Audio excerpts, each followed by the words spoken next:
If documentary is to document our world as it already is, fiction is to fantasize about how it could be. In that sense, architecture is the fiction of the real world, sort of turning dreams into concrete reality with bricks and mortar. Architecture is the canvas for the stories of our lives.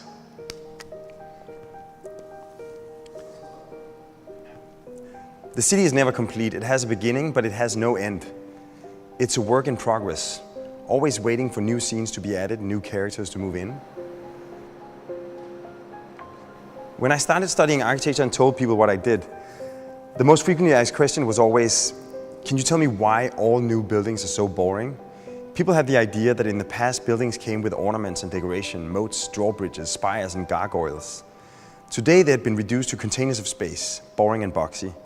Somehow so many of our choices today tend to settle with reaffirming the status quo by replicating what's already there rather than inventing what could happen next. I decided I wanted to change that. In the movie Inception, the architects find that they can finally realize their wildest dreams because they're in fact designing inside a dream. The architect hero Cobb explains how he and his wife wanted to live in a house with a garden, but preferred to live in a high-rise. In real life, we would have to choose, he says, but in a dream, we could get it as we wanted it. We've made a building in Copenhagen called The Mountain, combining a parking structure and an apartment building. By turning the parking into a man-made mountain of cars, we can turn the stack of homes into a cascade of houses with gardens, penthouse views and big lawns. Cobb's dream home made in real life. We call this idea bigamy, that you can take multiple desirable elements that might not fit together or even seem mutually exclusive, like the garden home in the high-rise, and merge them together into a new genre. You don't have to remain faithful to a single idea. You can literally marry multiple ideas into promiscuous hybrids. The beauty is that architecture not only allows you to dream stuff up, it also allows you to alter the facts. You can turn pure fiction into hard fact. We went on to imagine little tweaks of the status quo that now form everyday reality in Copenhagen and beyond. The 8 House is a neighborhood of townhouses where you can walk and bicycle from the street to the penthouse, turning a city block into a Mediterranean mountain town of paths and squares. The harbor bath brings the beach into the heart of the city, realizing the Parisian slogan of May '68, "Sous le pavé la plage." The court scraper combines the urban oasis of the courtyard with the extreme density of a skyscraper into a new warped hybrid of the two. Copenhill is a power plant that turns waste into electricity, and that is so huge that it's going to be the biggest and tallest structure in all of Copenhagen. How could we transform the stereotype of the power plant into a public amenity? We thought, Denmark is cold, we have snow, but no mountains.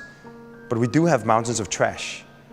So we wrapped the plant in a continuous envelope of a giant ski slope. This is only possible because the power plant is so clean. The smoke coming out of the chimney is completely non-toxic, only steam and CO2. So the top of the hill will feel fresh like mountain air.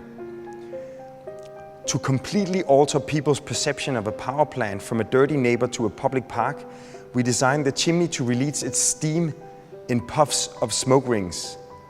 The ultimate transformation from a symbol of a problem, pollution, to something playful that puffs rings of steam. This sounds like science fiction, but this is the world-changing potential of architecture. What started off as wildly fictional ideas, ski slopes and smoke rings, is turning into everyday reality. In Venice, they sail in gondolas through the streets, and in Copenhagen, they ski on their power plants that turn trash into electricity. A weird dream has crystallized into concrete reality. Today, people flock towards immersive worlds in the virtual realm. More than 100 million people populate Minecraft, where they can build their own worlds and inhabit them through play. The real-world predecessor for Minecraft, Lego, has become the greatest toy company in the world, with a population of minifigs of 3.7 billion, the largest ethnic group on the planet. These fictional worlds empower people with the tools to transform their own environments. This is what architecture ought to be. If geography is the documentation of the world as it is, architecture must become worldcraft, the craft of making our world, where our knowledge and technology doesn't limit us, but rather enables us to turn surreal dreams into inhabitable space, to turn fiction into fact.